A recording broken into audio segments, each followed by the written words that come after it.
my name is Alexis Golan. Today I'm here with Dr. Ma, Professor of Medicine at Northwestern University. So I understand that you specialize in medical oncology and hematology, but what does this mean exactly? And can you explain what you do? Yeah, sure.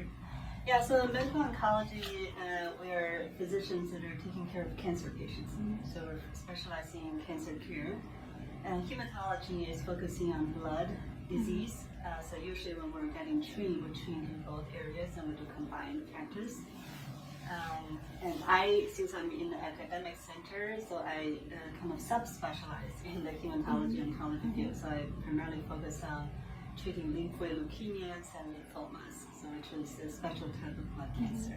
Wow. What does a typical day at work look like for you? So it depends on if so my work, there are several aspects of my work, clinical work, including outpatient practice and sometimes inpatient care. And also I do a lot of clinical research as well. So in my clinic days, such as a day like this, I'll be starting really early. So we'll be seeing patients in the clinic. So these are my long-term patients who come here for follow-up, for treatment, for monitoring. And we also have some new patients we see who establish care here. So we develop a treatment plan for them. So that's a typical clinic day. It's very busy. So patients are all scheduled. It's a very busy day. I have a team, including medical assistant, including nurse coordinator, nurse practitioner, pharmacist. So we have a team here, and we all work very closely together to see the clinic patient, and it usually runs hopefully smoothly. And it takes the whole day. Sometimes I also do inpatient care. I don't do that all the time, but several weeks of the year I'll do inpatient teaching service where I'll be, we have oncology floor where patients who are hospitalized who has oncology issues. So I'll be running a service where we have fellows and residents, interns, and medical student pharmacists. So that's an inpatient team that we run on the patients every day to take care of any inpatient issues. So that's kind of my inpatient days. Wow, busy days all around. And then for the days when I'm not in clinic or not doing inpatient work, a lot of aftercare. After seeing a patient, there are a lot of things to follow up on their lab work and studies, and calling patients, discussing results. And also I do clinical research as well. So one of the most exciting areas to develop new treatments for patients. So we run clinical trials, so there are a lot of work involved in the clinical trial research as well. I bet. And of course teaching. So teaching is another part of my work. In the academic center, one of the most important missions is to train the next generation physicians, so that's also part of my work as well. Wow. What inspired you to go into this specific field? In oncology, I love discovery, and I really like, because I have done a lot of basic research training, and I just find it fascinating to be able to bring either basic research findings and really translate that into some new therapies in clinical care. And one of the best fields that can exemplify this is in oncology. Oncology is probably the field that really has the fastest new development of new treatments, mainly because of course our cancer patients that are sick, they are needing constantly new treatments. So there are a lot of discovery made from the lab to the bedside. So that just excites me. Going back to your freshman year in college, roughly, do you have kind of like, can you describe like your journey from then to now? So I initially did my medical education in China. So where we start in college already. So my kind of decision to go to medicine really was made when I was finishing up high school. And I was very curious, and I like science and like human body and all of the things I read about scientific discovery. Sounds very exciting. So that's why I decided to go to medicine and study doing research and also learning about the human body and how to care for it. Did you always know you were going to go into that sort of thing? Not very clearly. I would say I always loved science in general. So it's kind of and then indicator. taking different science fields at a time, and I just feel like medicine is kind of a nice field to allow me to explore that. Yeah. How do you manage the stress and pressures that come with your intense career? Yes. So like any career, there's always stress. I think you have to, of course, develop a methodology to make sure that your work is well planned, and you build a team that work well with you, so that things are, even if there are situations, of course, there's always situations coming up in the real life patient care that you cannot always plan for. But if you have a good team, if you have a good attitude, if you always put the patient first and work with the patient as a team, I think we can always find a solution. And then to manage stress, I think it's also important to have some life outside of work as well. Definitely, So your family is important. And to have your own hobbies is important. I have a lot of hobbies. So which I think really make me feel like my work is very important, my family is very important, and I also have something for myself as well. Yeah. That kind of brings me into my next question. When you were studying, how did you manage to kind of balance all that work, especially now too, but like back then, how did you manage to study and maintain a personal life, basically, a good personal life? Yeah, I think we're in school. I think life is, even though when you're in school right now, you probably feel very stressed out. Yeah, definitely. It's very stressful, especially in high school stage. But looking back in life, things are only going to get more. So more things are going to pile up. So I think school is still a time that you can really focus on learning and without having to worry about too many other things. And then in school, it's a good time to meet people and form your relationship, connections. So I think as you're growing up, both are part of your life. Trying to find something that's fitting your ambition in your career, but also to have find a lifetime partner that could really helping each other to get through the journey of life. Definitely. What skills do you think are most important for someone in your field? Skills.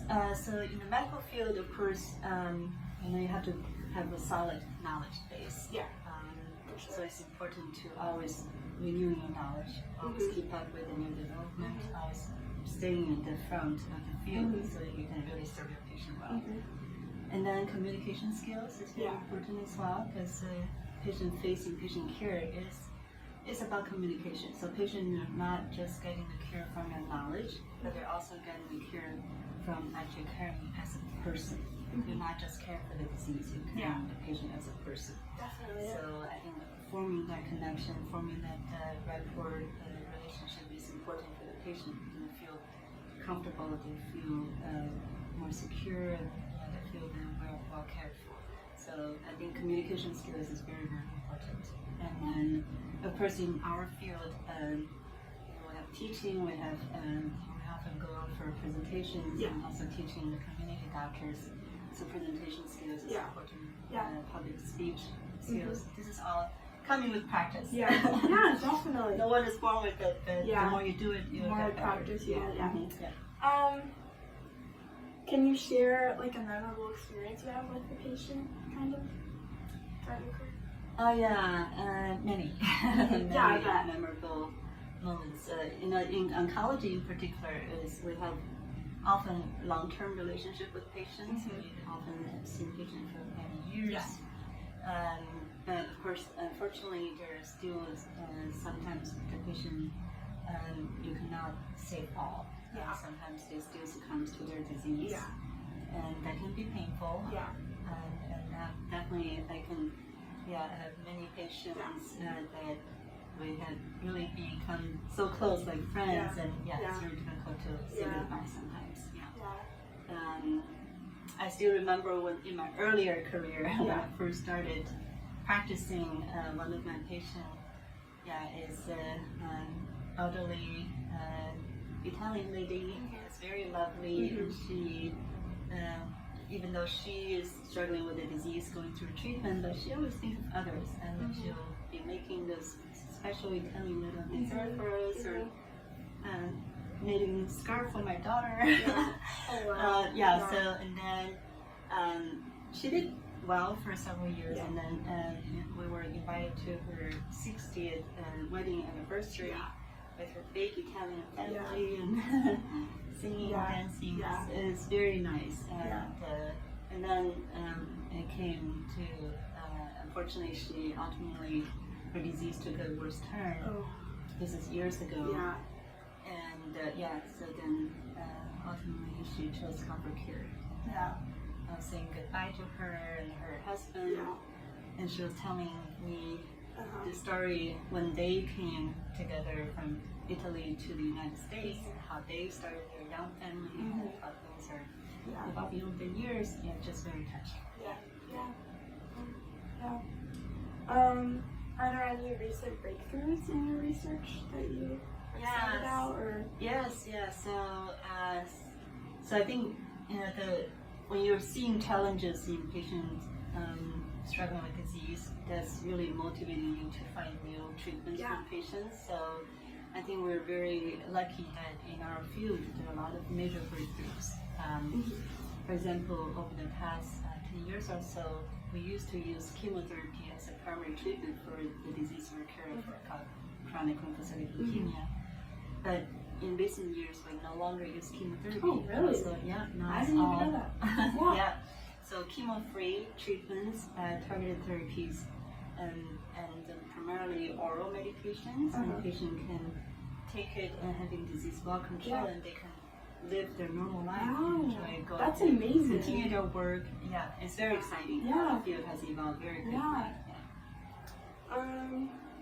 How do you handle? You talked about this. But how do you handle emotional challenges that come with this job? One of the emotional challenges, like I told you, is that when you're having long-term relationship with the patient, losing them is like losing a friend. So I think it's not avoidable. You have to face it and take a deep breath and say, well, I'm going to do my best to care for all my patients, right? But I think it's their trust that keep you going. Kind of getting into my last couple questions. So as you know, I'm in high school. A lot of the targeted audiences for high schoolers who we're kind of at the point where we're like unsure, lost what we're gonna do. We're getting up on those college years. What is your advice to people in this audience as to what if they feel lost, they don't know what to do, how to stay motivated, kind of figure out what they want to do? Well, I think it's important to listen to your heart. And you're very young, even though right now it feels like very stressful, and college is like eternity, right? But life is a marathon; it's not a sprint. So always keep your motivation and know that you're here. You're special. Everyone's special. You're here for a mission, and there's always something you can do to contribute to the society. And everyone has their own strength and weakness. And what you're learning is trying to find what your passion is, how you can use your strength to develop that into the career you want. And then how to learn to first overcome some of your weaknesses. And so life is, I would say the most important thing is to know that there's a bright future in front of you. You have long journey ahead of you. If you don't know what you want to do quite yet, it's okay. It's very early on. So go to college and start to keep your eyes open, keep your heart open, and be open-minded and learn about different kind of careers. Like what you're doing now, you're learning about different careers, and then once you're learning different courses in college, maybe something will click with you. I think everyone will eventually find what they are suitable for. Everyone's different. Last question is kind of similar. What is one piece of advice you would give to yourself when you were in high school, or like trying to figure out what you want, or kind of, yeah, but you were figuring out what you want to do exactly? I'll say always keep your interest in learning. So it's really a lifelong journey of learning. No matter what career you're doing, is keep your curiosity up. And like keep your desire to learn new things, and that will really take you very far. Yeah. All right. Thank you so much for coming to this and being on the podcast. A lot of people are going to find inspiration from you and all the other people we interview. So yeah, thank you so much. Yeah, Thank you. Yeah.